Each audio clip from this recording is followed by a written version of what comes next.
اسولف لكم، خل اضحككم شويه.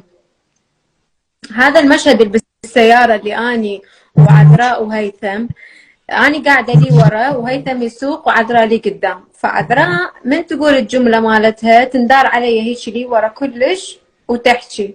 فعذراء من تندار اني ما اشوف شيء، يطلع لي العطوب ذني محروقات احترقت بالشسوار، يطلع العطوب وبعدين شوي شوي تطلع حواجبها، انه بتطلع عيونها هيك مدورات سود كبار.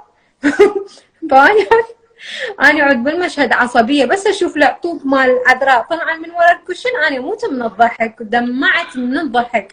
بعدين صار شو ما لكم يعني ذا عذراء قالت ما عندي. ما يعطيني قلبه حبيبي. لا اكو مشهد بالسيارة نور عندها حياة، اكو عذراء عندها جملة من السيارة، لا اكو جملة لازم هي تقولها فبعدين تعيد الجملة، فهي بعدها ما وصلت الجملة وانت تحكي لي موع الاشكال.